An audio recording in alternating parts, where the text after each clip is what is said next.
Good evening, everyone. If we could take our seats. Well, good evening, everyone. I think you know now that I'm Clark Irvin, the chairman of the Aspen Institute's Homeland Security Program and the organizer of the Aspen Security Forum. What a forum this one has been.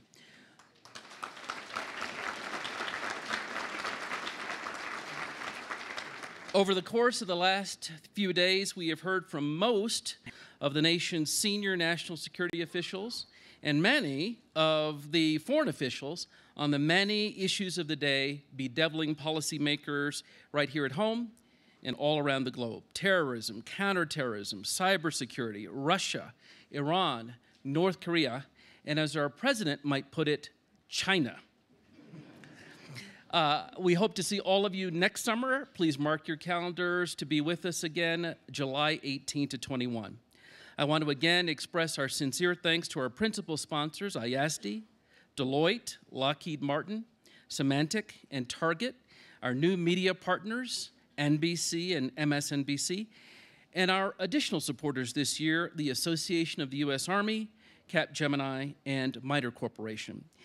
And in his final year as the chairman and CEO of the Aspen Institute, let us all express our profound admiration of and gratitude to the inimitable Walter Isaacson.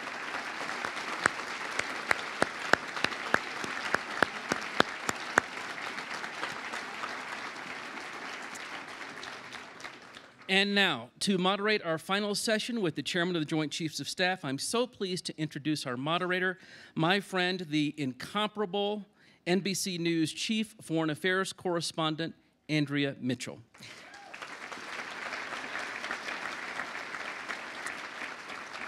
As Women's Wear Daily put it just this week, quote, with 50 years of political reporting under her belt and still going strong, Andrea is as fired up as ever. Please join me in welcoming Andrea Mitchell.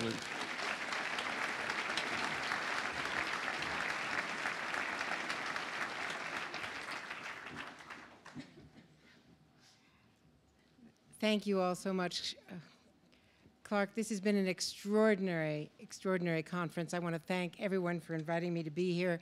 It is such a privilege, thanks to the Aspen Institute, to the Security Forum. And what can I say about Walter that has not been said this week or that he has not already said about himself? But he is just indomitable and irreplaceable, and we know how much you love him. It is my great privilege, without any further ado, to introduce the Chairman of the Joint Chiefs and former Marine Commandant, one of the great military soldiers of our generation, and someone who has been serving our country for decades. The Chairman of the Joint Chiefs, General Joseph Dunford.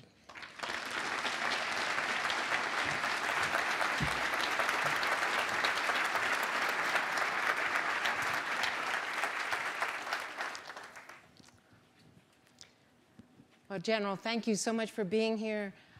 There is no lack of crises around the world, so this opportunity to talk about them in a thoughtful way and get your views on what the strategic imperatives are and what the strategic environment is so valuable. So we're really very grateful to you for coming here and spending your time today. I wanted to start with Russia and ask whether you... That's a surprise. An easy question. It's the one thing I wasn't prepared for. And as we know, Marines are always prepared for everything. So, in fact, you said at your confirmation hearing to be the Chairman of the Joint Chiefs that Russia was the greatest single threat. Do you still believe that Russia is the greatest strategic threat that we face? Sure. No, Andrea, when I answered that question in my confirmation hearing, someone asked, what is the greatest threat we face? And I said at the time, you know, from a state actor perspective, it's Russia. And I said that because of their nuclear capability, their cyber capabilities, what they had done in Georgia, what they had done in Crimea, and what was ongoing in Ukraine at the time and remains ongoing. But I would quickly add that we don't actually have the luxury today of singling out one challenge. So I think from an aggregate capacity and capability perspective, Russia is the most capable state actor that we face. But we have challenges. Obviously, North Korea today, from a sense of urgency perspective, would be our number one challenge. We're certainly dealing with malign influence from Iran on a daily basis. Clearly, the fight against violent extremism is one that we're completely engaged with, and we have some security challenges in the Pacific with a rising China as well. So again, we don't have, if I were to say, I just want to put it in context, if I were to say Russia is the greatest threat, it is one of the threats that we face right now and the one that is the most militarily capable. And your confirmation hearing, I should point out, was 2 years ago, because by deliberate thought, Congress has staggered the terms of the chairman of the Joint Chiefs so that it's not coterminous with our presidents. So we have the luxury of your experience, and so does the incoming president. So that was 2 years ago. Since you testified, Russia has become a major force over Syria in the air, has buzzed our planes, has raised serious questions about deconfliction zones, which you have been navigating with the help of Russia and Turkey in various meetings over the months. And it's been continuously challenging NATO with its actions in Ukraine. What are we going to do about it? How do we push back?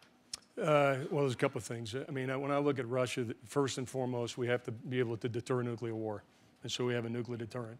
Secondly, we have to be able to deter conventional war, and that requires two things. It requires the capability development that we've articulated when we go up to Congress and we talk about what capabilities do we need to have to make sure that Russia is deterred conventionally. And we also need allies and partners, and so maintaining the effectiveness and the strength of the NATO relationship is also critically important in deterring Russia's actions. And then on the other side, Russia competes what I call adversarial competition. It has a military dimension, but it really falls short of armed conflict, and that's where Russia integrates cyber capabilities, information operations, unconventional operations to advance their interests on a routine basis, and so we need to be able to compete in that environment as well. And I think Mike Rogers spoke to you all this morning about cyber, which is one dimension of that adversarial competition. My colleague, Lester Holt, here last night was interviewing Dan Coates, and he affirmed, as did other intelligence officials here at the forum, that he has no doubt and does not disagree with the conclusion of the intelligence agencies that it was Russia that was meddling in the cyber attacks on our election. Do you have any problem with that intelligence as you I don't. I mean, that's what the Intelligence Committee assessment is, and I have no reason to question that. Does Russia still have the greatest influence over the Assad regime, or is Iran now the primary influencer? Yeah, I think that's a fair question. In my judgment, Iran and Russia have divergent long-term political objectives inside of Syria. And the longer the campaign goes on, the more exposed those divergent political objectives are, in my assessment.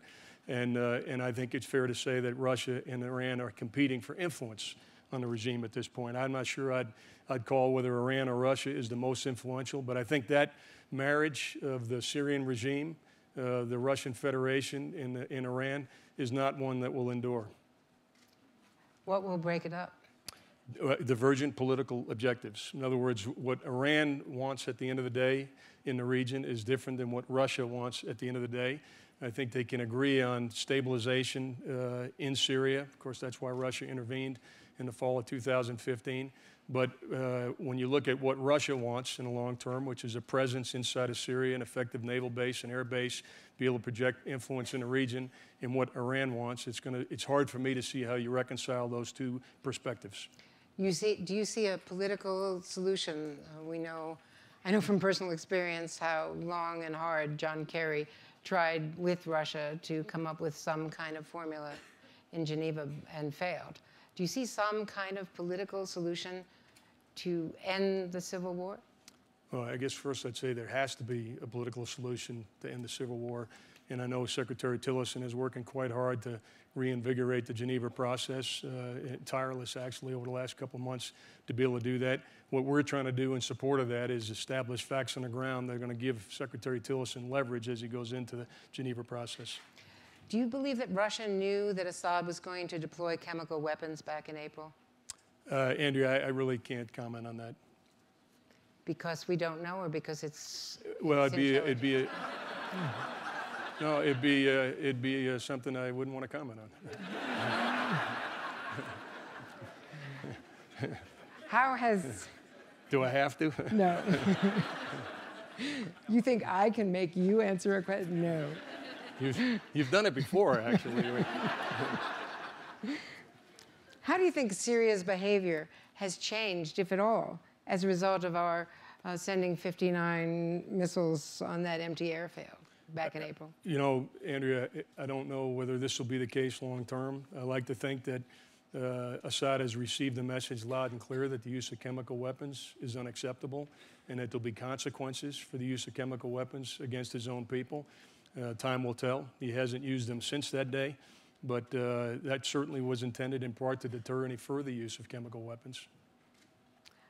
Do you think that we have seen, there was a recent statement from the White House some weeks back warning against reuse of chemical weapons.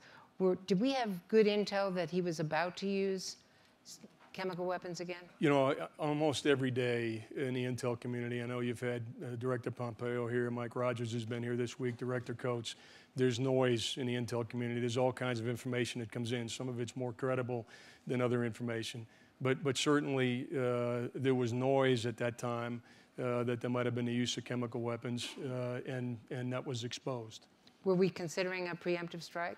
Andrew, you'd have to ask the president that, and I don't mean to be flippant, but you know what we are clearly required to do is make sure we have military options for the president in the event that that's how he decides to respond, as we did the last time. But from a policy perspective, since it didn't happen, that conversation never took place.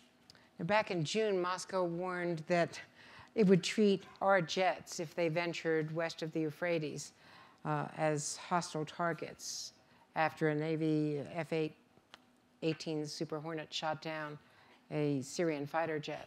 Has that been deconflicted? Sure. You know, maybe I'll talk about this for a minute. Please. Because this is a complicated issue. So we have been doing what we call deconfliction with the Russians now for really over a year. And our Air Operations Center, which is in Qatar, has a direct link on a day-to-day basis with the Russian Operations Center that's in Syria. And we do that to make sure that we have safety for our crews and our people on the ground.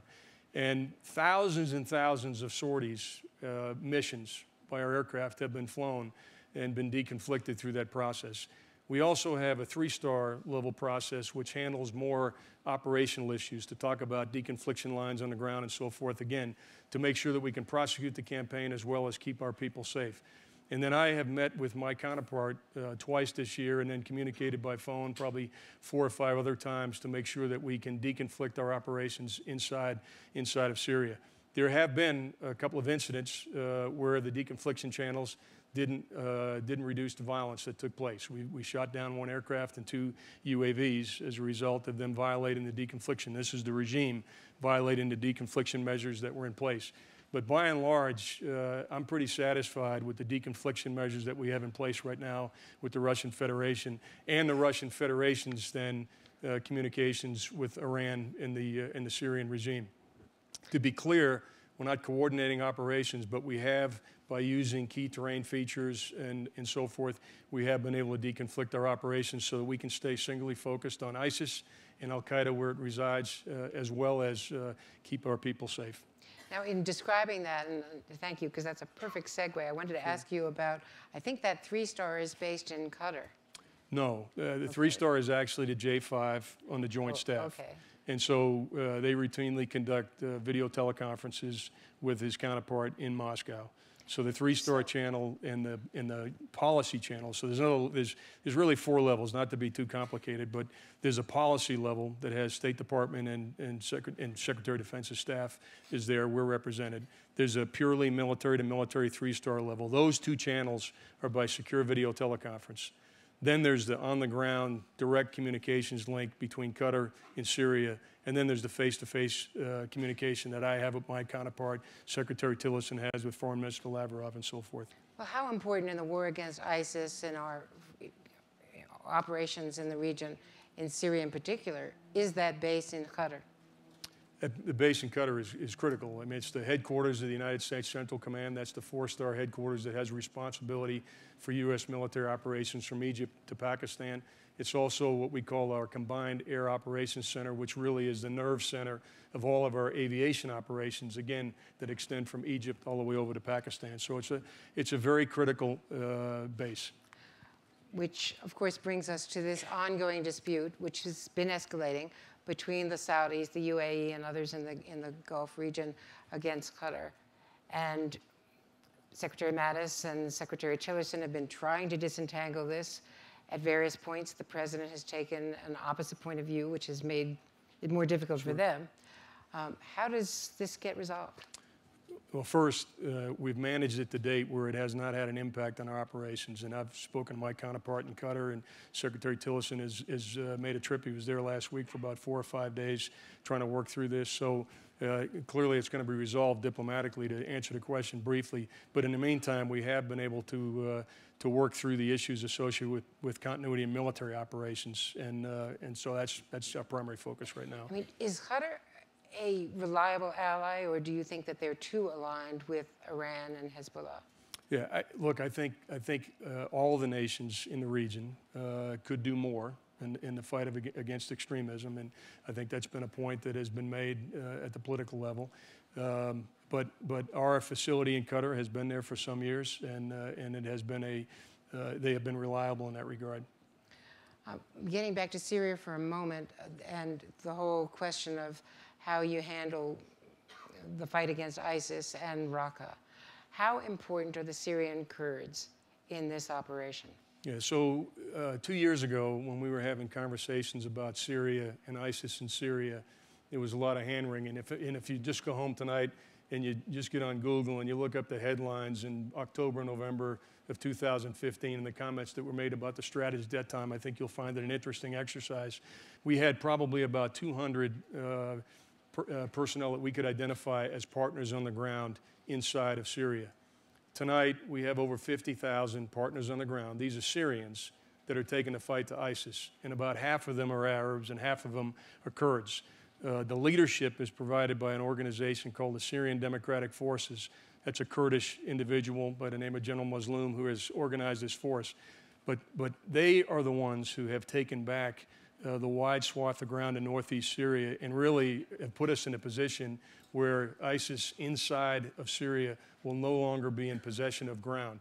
So the idea of a physical caliphate in Iraq is being eliminated as we finish up operations in Mosul with some other operations that take place, and Raqqa, which is in Syria, and then the Euphrates River Valley. So in my judgment, the reason why we have had success against ISIS in Syria has been the courage, the competence, and the focus of the Syrian Democratic Forces. So they've been very, very important.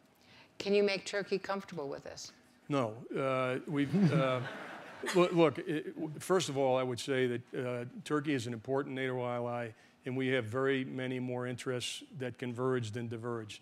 This has been a source of friction with Turkey, and we are doing all we can to mitigate their concerns, not only about how we're going after ISIS in Raqqa and the Euphrates River Valley, but the long-term relationship that we have with Turkey.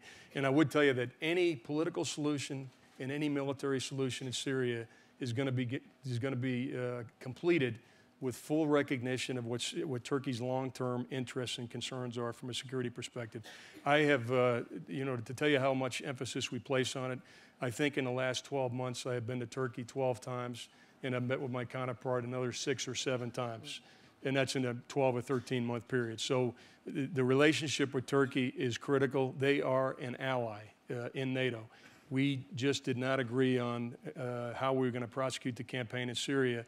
And as I mentioned before, we had 200 partners on the ground in Syria, and the only force that we could raise and the only force that we could support that could take the fight to ISIS was the Syrian Democratic Force. So we're going to mitigate Turkey's concerns even as we take the fight to ISIS with this Kurdish-led force. Turkey's been buying advanced Russian anti-air defenses. Do you have a problem with that? That there is a media report that was incorrect. They have not bought the S-400 air defense system from Russia, and that would be a concern were they to do that, but they have not done that. Thanks for clarifying that.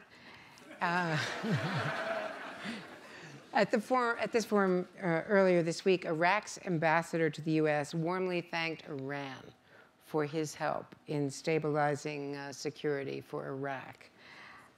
What does Iran's role in Iraq mean for the U.S. and Sure. for our forces there? there are many people, and many of you might have seen the New York Times article this week that basically said it's a foregone conclusion that there will be undue Iranian influence in Iraq, and they almost characterized Iraq as a proxy state of Iran. I've been in Iraq for a couple of years. It's not been my experience that that's a foregone conclusion. I think there's a pretty solid strain of Iraqi nationalism that is in Iraq. I think it's obvious that they share a border, they share economic interests, they share social interests. There's a shared religion between a large population in Iraq and in Iran. So there's obviously going to be connections. But I think what's critical is, do you believe that Iraq can be sovereign, can be independent? And in my judgment, our continued support for Iraq to have a solid political arrangement inside of Iraq that allows it to be independent, and have Iraqi security forces be independent and capable of providing security inside of Iraq is critical. And we've just seen in Mosul an almost textbook case of how U.S. support, weapons, equipment, training, helped the Iraqi forces do what they did not do in previous fights against ISIS. So now that Mosul has been regained, where have these ISIS fighters gone? Have they fled into the desert? What is the concern about? Whether they are more dangerous in some context as a guerrilla fighting force? Sure. Well, two separate questions. One, kind of where are they? And I don't have a map here, but if you just had Mosul in your mind, to the west is a place called Tal Afar. It's out by the Syrian border. That's one of the major concentrations remaining of ISIS, and that'll be the next operation. The Iraqi security forces are already isolated in that area right now, and that'll be the next major operation. And there's almost 2,000 ISIS fighters there, so that'll be a pretty good fight. There's an area called Hawija, which is southeast of Mosul, and that's still a large concentration of ISIS. And then the final is up the Euphrates River Valley out to the border area in an area called Al-Qaim, which Marines are certainly familiar with in the Anbar province, and many soldiers over the years in the Anbar province. So those are the three remaining areas. I would just say that Mosul is significant. Again, I think it's undermined the credibility of a narrative that's the physical caliphate in Iraq, but there's a lot of fighting that remains to be done inside of Iraq. And to your other question, Andrea, in addition to those concentrations, we would expect them to continue to conduct guerrilla-type operations, high-profile attacks to create a large number of casualties in Baghdad and so forth as they try to struggle for relevance even after they no longer hold ground. I saw that Interpol today released warrants for 173 members of a suspected ISIS suicide squad that might be heading towards Europe, maybe via Libya. One doesn't know. Right. But, what is your level of concern about this proliferation of Sure. I think ISIS one of the fighters? things that concerns all of us is that we think somewhere between 30 and 45,000 foreign fighters have come to Syria and Iraq over the last couple of years. And so one of the concerns we have is not allowing those foreign fighters to go back from whence they came. That's a critical piece. The recent arrest, I think, is a success story from the perspective of we have established a location in the Middle East where right now over 20 nations have come together, military, law enforcement, homeland security, to share information, both public and then in some cases with our allies with whom we have intel sharing arrangements, classified information, so that we can actually get that information to organizations like Interpol, into homeland security and police organizations in their home countries. One of the critical things that has to be done as we think about fighting the Islamic State is they no longer have ground in Syria and Iraq. You say, well, what's the next phase of the campaign? What's the strategy? The strategy is to do what I call cut the connecting file that allows groups in Europe, West Africa, all the way to Southeast Asia to be connected. And there's three things that actually connect these groups. One is the foreign fighters that Andrea asked about. The other is the flow of resources and money. And the third is the message or the narrative. And so the focus strategically is to try to cut the connections between those groups and those areas. And the way you get after the foreign fighter piece is a very robust group of nations that come together with shared interests. We have 69 nations in the coalition in Syria and Iraq to share information with. but to share information, to share intelligence, and stay one step ahead of those foreign fighters. As an example, 800 of them came from Indonesia. The worst thing in the world would be to go back to an Islamic nation the size of Indonesia with 800 foreign fighters that have returned from Syria and Iraq. And so preventing that from happening is a key element of our strategy. And if you've heard Secretary Mattis talk about annihilation, what he's really talking about in these final phases of the campaign in Syria and Iraq is making sure we surround the enemy as we conduct operations in places like Raqqa and Mosul, and we don't allow them to go back across the border in Turkey and emigrate back up into Europe. And the last point I'd make is to highlight our success in that area.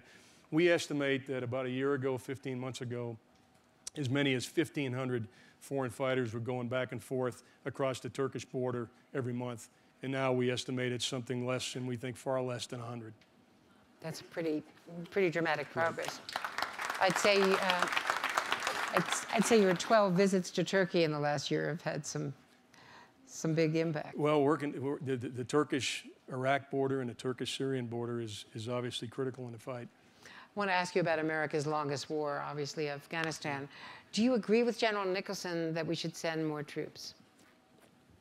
So we're in the midst, I think it's been referred to this week, we're in the midst of a review, and it's not an Afghan review, it's a South Asia review. And the short answer to your question, Andrea, is that we should only provide more capability on the ground if it's in the context of a broader strategy that has a chance of being successful. And so I do believe that additional forces for the Afghan security forces would make them more competitive. You know, I think John Campbell is here somewhere as well, and he came in behind me. But when I was in Afghanistan in 2013, we had 140,000 U.S. forces and coalition forces on the ground, and we were actually fighting the fight. This is in 2013. When I left and turned it over with General Campbell, we had 28,000 U.S. forces on the ground, and today we have 8,700 forces on the ground. And so over the last 2 years, as the Afghans have truly been in the fight in leading the security of their country, they've suffered a significant number of casualties, and there are some areas where they're not quite where they need to be. The Afghan Air Force, their ability to integrate combined arms, level of training, all those areas need more work. And so what General Nicholson has identified is what are the areas that we can do to allow the Afghans to be more competitive on a day-to-day basis. But the reason why Secretary Mattis has not made a decision on General Nicholson's request is because we're not going to do that until after the President has decided on the strategic framework within which our support to the Afghan security forces takes place. And I think some of you may have seen in the newspaper this morning, Secretary Mattis was asked about that yesterday, and he said it's coming very soon. We've had 2 very long meetings this week, National Security Council meetings, to talk about Afghanistan. So I agree with Secretary Mattis. I think it'll be in the near future. But I just want to put in context that additional forces, the purpose of those additional forces would be to train Afghan security forces who are actually the ones responsible for security and the ones fighting every day. And Secretary Mattis' decision to do that will be if we have a strategy that supports that. And I believe we will, but that's going to come in the coming days. I mean, is part of the delay deciding how to handle Pakistan? Absolutely. I mean, this is from New Delhi to Tehran when we talk about South Asia. And a critical element of our strategy in the region has to be Pakistan. And we cannot be successful in Afghanistan. We've seen that over the last several years unless we have a higher degree of cooperation from Pakistan. So Pakistan is absolutely an integral part of the strategic review that's ongoing. Some say that we're relying so heavily on special forces that we're putting an undue strain on our special forces. Do you have any concerns about that? I do, and I think that's a fair statement. And in fact, Secretary Mattis and I have spoken about it, and there's no major review going on, but we are absolutely attentive to each and every time we look at a requirement for capability anywhere, we see, does that capability have to be met by special operations forces, or can conventional forces meet that requirement? And the United States Army is standing up, and the first ones will be capable this fall, standing up organizations called Security Force Assistance Brigades. And those units are specifically trained, organized, and equipped to do the kind of advising that many of our special operations forces do now, and frankly, that conventional forces have done since 9/11. But we do want to reduce some of the stress and strain on our special operations forces. And for some of you who don't follow this very closely, When I go around and I meet with some of our folks, I'll say, hey, how long is your deployment right now? And they'll say, could be anywhere between 4 months and a year. And I'll say, how long were you home before that? And it'll typically be exactly how long they're deployed. And I'll say, how long were you deployed before that? It'll be the same amount of time. And so we call that a 1-to-1 deployment to dwell ratio, which means they're gone an equal amount of time that they're home.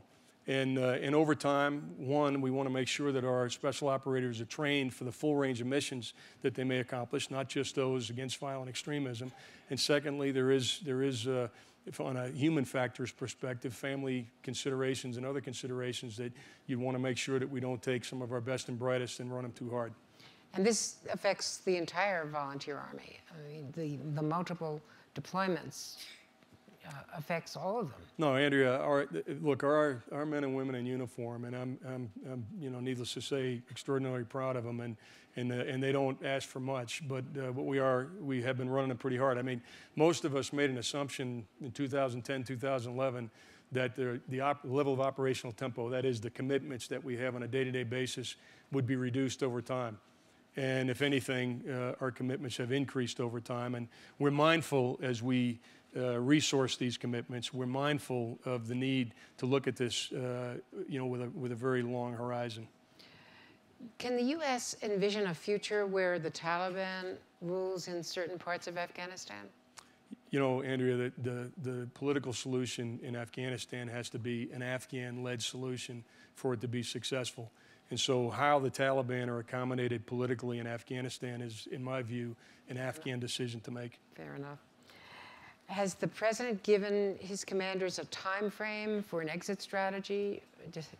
Does he, when you talk about Afghanistan, talk about whether he hopes the war could end in his first term or a matter of years? I think there's a lot of lessons learned, I think, from our experience over the last decade and a half. And I think one of the things is that when you put artificial timelines on things, they seldom obtain. And so the major conversation we have now are, what are the conditions under which we can transition our mission? Here's what I would tell you. Any place that we have national interests or vital national interests, we're going to have an enduring diplomatic, an enduring economic, and enduring military presence. What's going to change over time is the form of that diplomatic, economic, and military presence. So certainly the president wants to know, what are the conditions where you start to change the form of your military presence, but I think we've all argued very strongly that putting artificial timelines on it is not good. If you're talking Afghanistan, it's not good for the confidence of the Afghan people, and it actually causes hedging behavior in the region as well. And it actually undermines our cooperation with Pakistan. If they don't believe that we're going to be there long enough to establish stability and security inside of Afghanistan, then their behavior and their level of cooperation is going to be affected by that hedging. In our recent NBC News SurveyMonkey poll, a national security poll this week, a plurality, 41%, said that North Korea is the gravest threat that we face. So let me ask you a couple of questions about North Korea. Can you put to rest their concerns about the immediacy of the North Korean threat? Sure.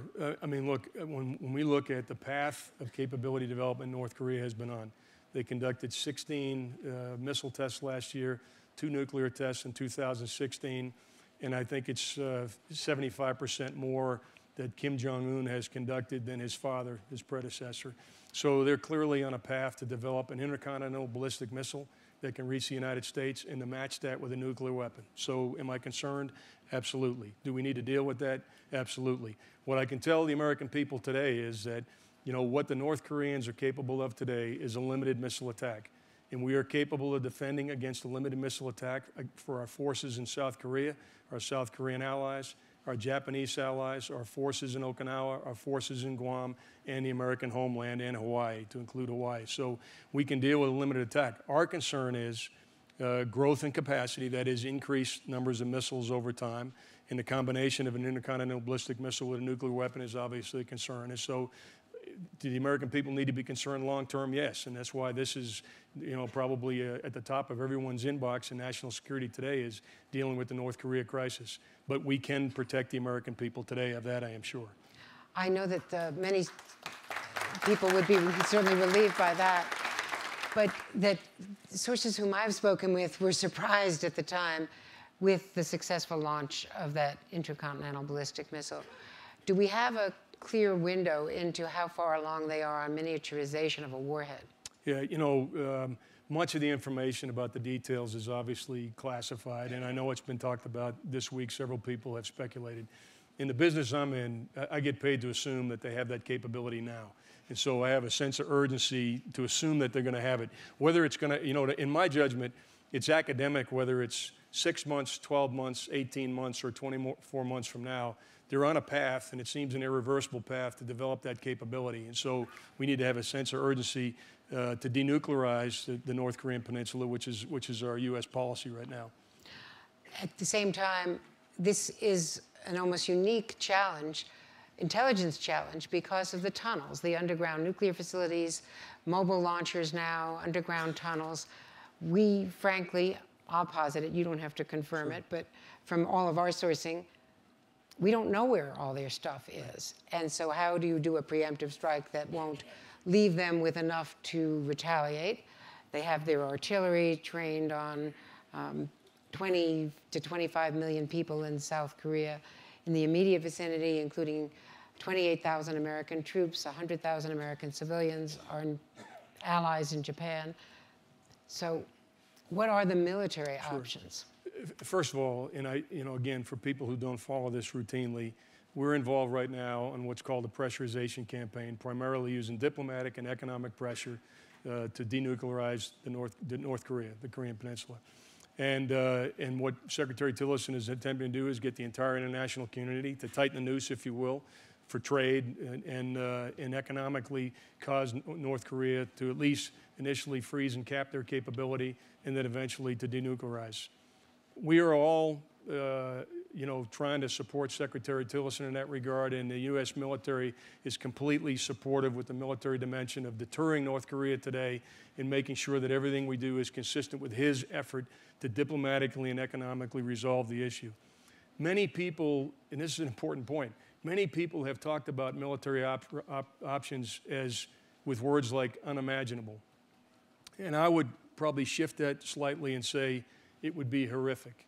And there would be a loss of life unlike any we have experienced in our lifetimes. And I mean, anyone who's been alive since World War II has never seen the loss of life that could occur if there's a conflict on the Korean Peninsula.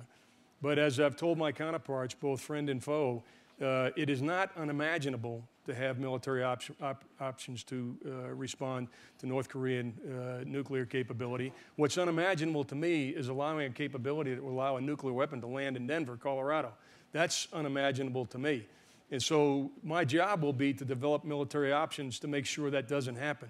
Again, the primary task is to support Secretary Tillerson right now, and ideally we will denuclearize the Korean Peninsula with economic and political means. But in the meantime, I can assure the American people that our job is to develop military options in the event that that fails and be prepared to mitigate some of the consequences that have been well covered in the media. James Clapper said here the other day that having been there in 2014, he's convinced that Kim Jong-un would never give up his nukes. It's the lesson of Gaddafi. No, look, I think that has certainly been conventional wisdom. When Secretary Tillerson came in the intelligence community's general assessment was, and it's been public, that Kim Jong-un views his existence as inextricably linked to nuclear weapons, and China will never cooperate. So those are the two things that everybody has basically said. That's conventional wisdom in North Korea. So where does that leave us? Leaves us, what, to a military option. We've already talked about the consequences of that. Secretary Tillerson said he didn't believe, number one, that economic sanctions had ever been fully implemented with the full support of China, and so he was going to do that. And I think he also believed that over time, North Korea was becoming more of a liability to China than an asset. And we've seen that. We've seen blatant disrespect by North Korea. For example, last year when China hosted the G20, North Korea conducted a missile test in the midst of the G20, which was an insult to the Chinese regime. So I think for all of us, we should give Secretary Tillerson full support in attempting to resolve this diplomatically and economically, even as we recognize that it may not happen. And there may have to be a follow-up option, which is the military option. But we can wring our hands and say it'll never happen, or we can roll up our sleeves and make an effort to have a concerted economic and diplomatic plan that does cause KJU, Kim Jong-un, to come to the table and begin to have a conversation, at least stop the path that he's on right now, which is further development of intercontinental ballistic missiles and nuclear capability. And to me, it makes all the sense in the world to prove the theory of the case and to work this for a few more months. The CIA director, Pompeo, said, or he seemed to suggest or hint at this forum the other day, that regime change, taking Kim Jong-un out, was an option. Yeah, at the end of the day, you know, that's a policy option, right? So that wouldn't be something I would comment on as a military leader. What we will do is we'll go to President Trump when the time comes, and we're obviously in conversations now about what's in the art of the possible, and we have spoken to him a couple of times. But we'll go to him at some point with a range of military options. And at the same time, I'd expect Secretary Tillerson would talk about other diplomatic options that might be available should the path we're on not succeed. But I think to say anything about regime change or anything else at this point would be speculative. The president says he loves his generals. You were with him in the tank this week. How does he interact with you? Is he a good listener? Can you He loves me. He loves you.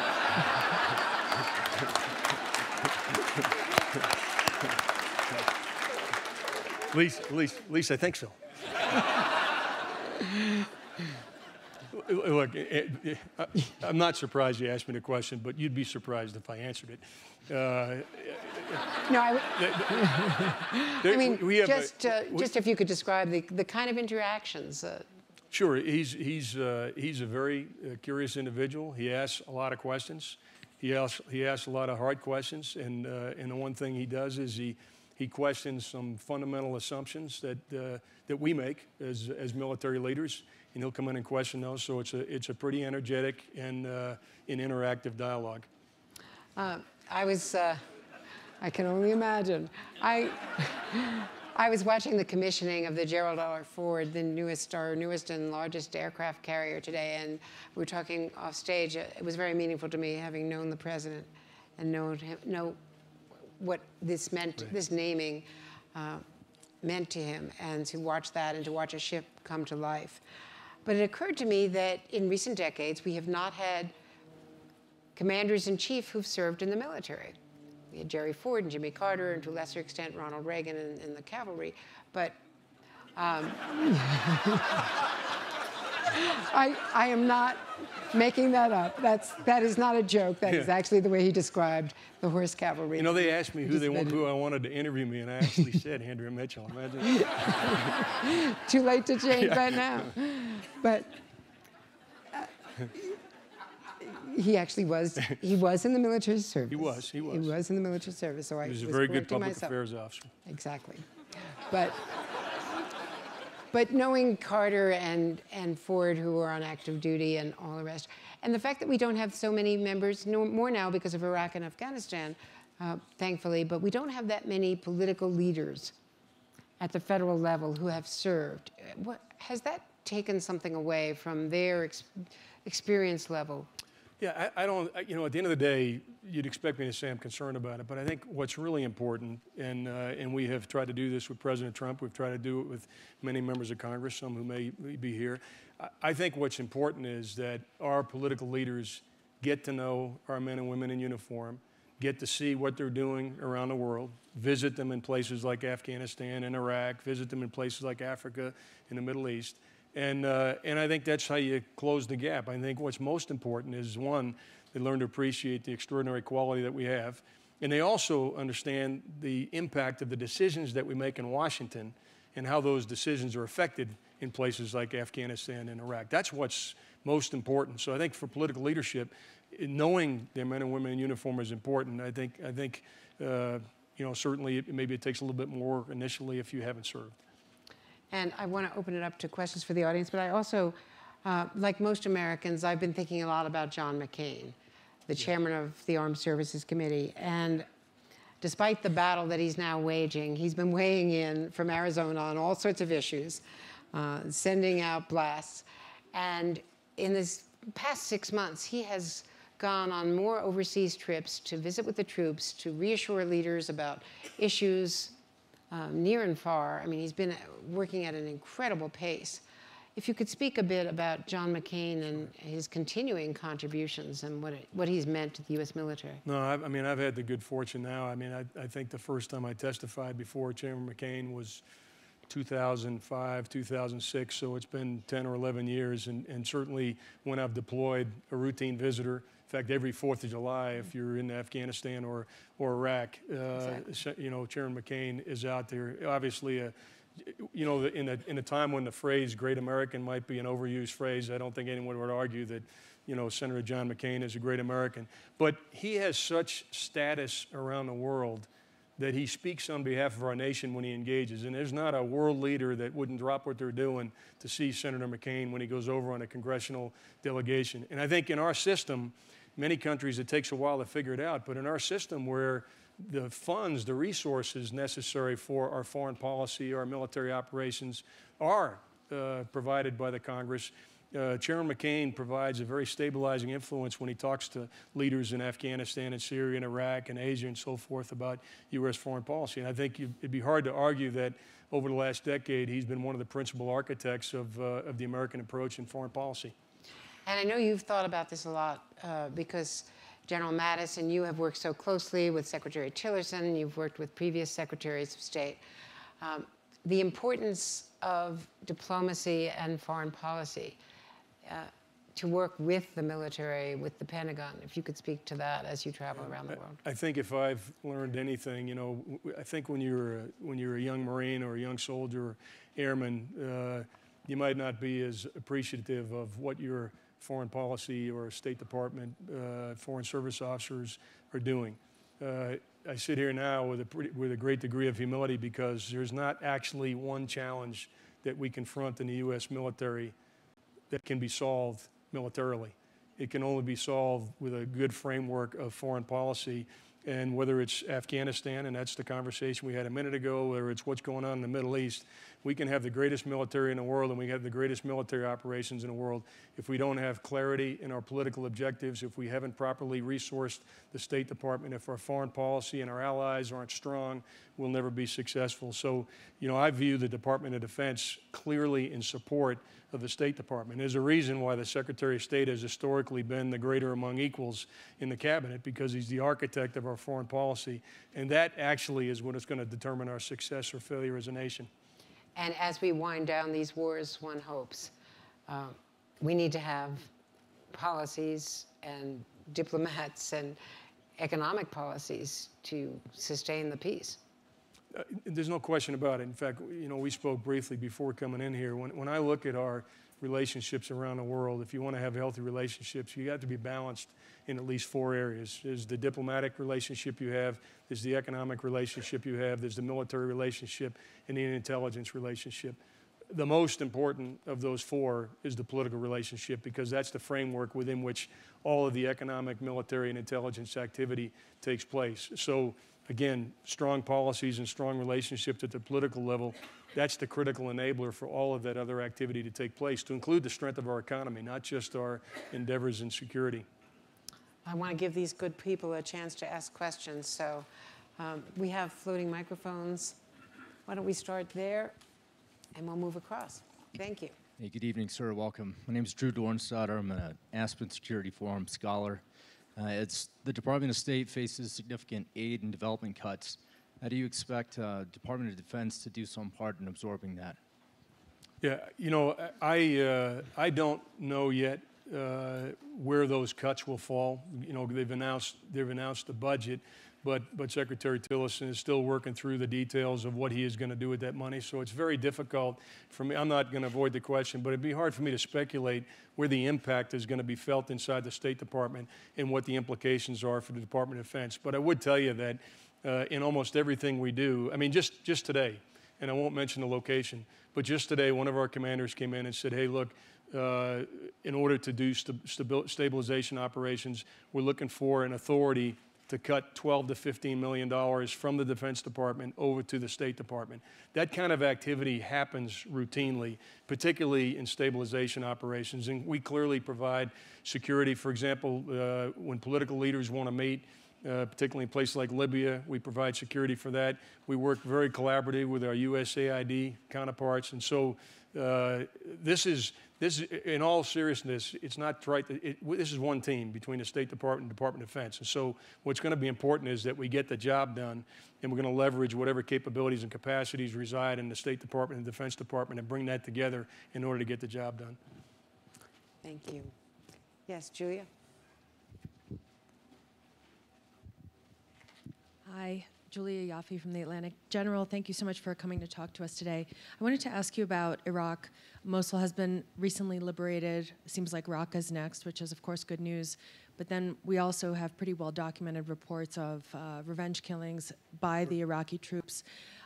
Within an administration that hasn't prioritized, let's say, human rights and this kind of stuff, how do you plan to deal with making sure that this doesn't happen, or at least to this extent, given that we need to win over the Sunni population? Thank you. Okay, first let me talk about, I'll talk about U.S. military and what we do, and then I'll talk about Iraqis and how they deal with these issues. Number one, all of our interactions with foreign counterparts are informed by legislation called the Leahy Law. And we do not provide support, material, training, or otherwise, to people who violate human rights. And we're required to vet the partners that we work with to make sure they don't do that before we provide support. The other thing I would tell you is that, you made a comment about prioritization. The U.S. military, and I'm quite proud to say this, takes our values with us, your values more properly, with us when we deploy. And whenever we see an incident where the law of armed conflict is violated, we're going to report that and take appropriate action. In the case of Iraqi security forces, we have seen some incidents. Prime Minister Badi has acknowledged those. Those incidents have been investigated, and he's committed to making sure that doesn't happen. I think that we certainly have seen there's strong tension between people whose mothers, fathers, brothers, sisters have been killed by the enemy. And so it's going to require a very strong command climate and a very strong leadership from Prime Minister Badi and the Iraqi security forces to prevent those kinds of things from happening. I was there as recently, I guess, over the last few weeks. And I can tell you, number one, our leaders understand their responsibilities, and I'm pretty clear on what the U.S. military's responsibility are in this regard, and the responsibilities are in this regard, as are our commanders. And I believe that the Iraqis understand not only that our support is contingent upon them complying with the law of armed conflict, but they also recognize that stability and peace in Iraq is never going to come with those kind of actions being condoned. We have a question right here, and then we'll move over to the other side. Yes, sir. General, thank you for this insightful discussion. Adam Mazel, U.S. Army. Forgive the lax grooming standard. What's your name again? It's M-A-I-S-E-L, sir. S-M-I-T-H, right? I was wondering if you could comment more about the advising efforts, not just in Afghanistan, but more broadly. So from personal experience being an advisor in Afghanistan, I saw the good and the not so good with policies. And I'm wondering, with this new construct that the Army's spearheading, from a joint perspective, how do we get the people in place to be effective advisors, not hamstring them policy-wise, and then retain them to continue that fight globally? Sure. You said something really important. You said the people. And I think you would agree, having done it. In my experience, the single most important element of the advisory effort is picking the right people to do it. And not everybody can do it. Not everybody can do it. But you have to pick people that not only have professional competence and skills to deliver to our partners, but also understand the nuances of the culture, the language, and the environment within which that training is taking place. So picking the right people, in some cases we haven't always done that, right? So picking the right people is number one. We have had conversations about at what level do our advisors accompany our partners, particularly in a combat environment. Of course, we do a lot of advising. Some of it is in a combat environment, some of it is not. And if you look at what we did recently in Mosul, we made an adjustment. We realized that unless our advisors, particularly in a very complex urban environment, were right there with their partners in the fight, they weren't going to be able to deliver both our fire support, which we were providing, as well as being able to provide advice in the context of the fight that our partners were engaged in. So, you know, I think we're making some adjustments right now, and I think one of the things that when we talk about the Army's effort, every single one of the advisors that's in command will be in command for the second time. So these will all be people who have commanded a conventional or a special operations battalion in the Army.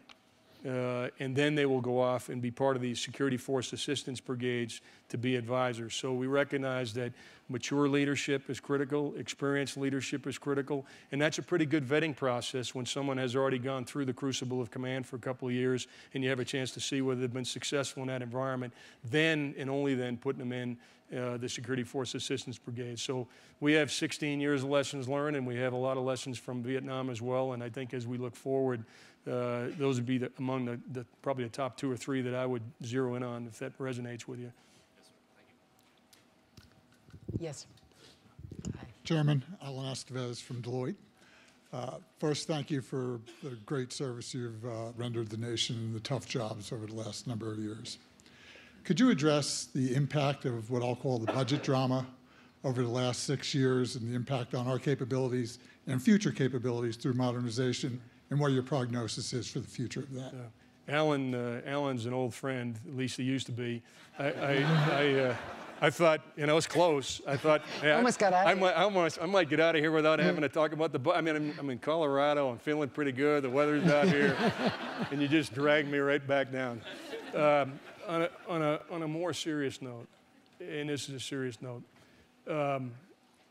in about 2000, 2001, you know, I could have looked at you and said that we have a decisive competitive advantage in the U.S. military over any potential adversary. And I could have said that with full confidence. I'm equally confident in telling you today that that competitive advantage has eroded over time. And that's the most insidious effect of the budget challenges, is that our competitive advantage has eroded. Now you say, well, you're spending $600 billion. How could our competitive advantage erode? We have each year prioritized current operations and all the things that we're dealing with. And because we had to make tough choices in the year of execution, where there's very little flexibility, for those of you who are in business, there's very little flexibility when you're in a year of execution. Where do we go continuously? Future capability development, innovation, science and technology. So here we are now, 7 years into a very myopic, short-sighted view, and our competitive advantage has eroded. And as a result, in Pentagon terms, try not to use the words we used back there, but we call it a bow wave. There's a bow wave of modernization requirements. In other words, we typically modernize the force over the course of decades. There's now major programs that have all come together into obsolescence at the same time. And so it's exacerbated the challenge we already have. Not only did we go 7 years without proper focus on the future, we are now at a point where the modernization that we should have been doing over the course of 20 years will now come due over the next 5 to 7 years, at a time when our operational tempo and commitments around the world are very high. So this is serious. This is serious. And for me, I'm going to be in my job either 2 more months or 2 more years, and or 2 more weeks. But it's not going to be long. But on a serious note, by 2021, 2022, 2023, if we don't reverse this trend, whoever's sitting in my seat will not be able to say that the United States of America has a competitive advantage. What does that mean? We don't have an effective nuclear deterrent. We don't have an effective conventional deterrent. The prospects of conflict increase. We aren't able to, on a day-to-day basis, assure our allies and partners that have made us so strong since World War II that the United States of America can meet its alliance commitments. So it's not only about the physical, but it's also about the psychological effect of that degradation of capability over time. So, Alan, this last 7 years, I could not overestimate the impact that it's had, nor could I overestimate the need for us now to recognize that the world we're in right now, to quote Kissinger, for those of you who heard him say it, is as complex and as volatile as any period since World War II. This is not the time for a period of weakness.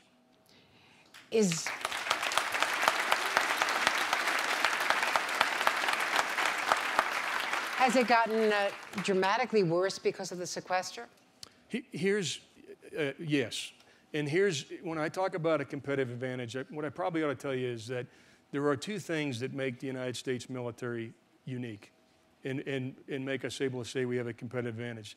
The first is at the strategic level, and it's the network of allies and partners that we have around the world that we've built up since World War II. Just think about it for a minute. Who are Russia's allies? Who are China's allies? Who are North Korea's allies? Well, I could put 50, 60 names up here of American allies and partners. And so that's what gives us strength. Also, our ability to project power when and where necessary to advance our national interests. It's had a deterrent effect because people know we can respond, and it's also allowed us to respond in the event that deterrence has failed. The area that we're most challenged in is our ability to project power when and where necessary, because our adversaries have looked at our competitive advantage. They've looked at things like our power projection for the Navy. We commissioned the Ford today. What are our adversaries doing? They're busily working on anti-ship cruise missiles, anti-ship ballistic missiles. They're working on cyber and electronic capabilities. They're working on denying access to space, which gives us our positioning. It gives us our command and control capability. It gives us our intelligence enterprise. So these are all the things that the Chinas and the Russias, and to a lesser extent the Irans and North Korea are doing. And we need to make investments in those areas to assure that in 21 or 22, when China looks at the United States like they look at us today, they say we would never have a conventional war with the United States because we know how that would end. When Russia looks at the United States today, they not only see our capabilities, but they see the economic, the military, and the political weight of NATO. And they're not going to fight us conventionally, and if they do, they know how it's going to end. That's a pretty important tool to have. And Andrea mentioned Ronald Reagan before. You know, the great communicator, he was able to put this in pretty simple terms: peace through strength. When you are strong, people don't have a tendency to take you on. When you are weak or you are perceived as weak, you are typically challenged. And what we need to make sure is that we don't get to the point where people believe they can challenge us. That will not be in our interests. We have time for, sure. Kimberly, one more quick question. Thank you. Thanks, General Dunford. Hey, Kim Dozier. What has the delegation of additional authorities to Secretary Mattis by the President done for the ISIS fight? And in addition to that, General Thomas mentioned that he thinks we could be one bad day away from getting kicked out of the sovereign territory of Syria by Russia. He said our pilots are getting painted by both Russian and Syrian aircraft and have to make these split-second decisions to avoid a strategic conflict like that. So how bad is it? Sure. The first question was about authorities, and let me answer that. Secretary Mattis has not received anything that I would describe as strategic authorities. In other words, the strategy and the decisions that are made at the strategic level are still being made by the President. That hasn't changed. What Secretary Mattis has been afforded the opportunity to do is make decisions about resourcing the fight. So the troop levels that are in Iraq and Syria and Afghanistan, the level at which we advise and assist, rules of engagement, those are all delegated down to Secretary Mattis. So he has the authority to make those changes. But they are very clearly within a strategic framework that is agreed upon at the National Security Council and decided by the President. So that's probably an important point. With regard to one bad day away from being out of Syria, I'm not sure I'd characterize it exactly that way. We'll only leave if there's a policy decision to leave. We certainly have the capability from a military perspective to defend ourselves, and we would do that. And that's why there's F-22s and other aircraft in the region to make sure our people are safe. So I think what General Thomas is saying, and I wouldn't disagree with this, is that the situation is becoming more complex as time goes on. Our forces are becoming closer together as time goes on, and the imperative to have a political solution to deconflict operations on the ground is much greater as time goes on. But one bad day, I just would ask you to consider that as a figure of speech, and I'm fairly certain my friend General Thomas meant it as such. Well, I just want to speak for everyone here and thank you for the generosity of your time and your intelligence and your forbearance with the questions and the questioner, and thank you so much for your service to all of us. Thanks.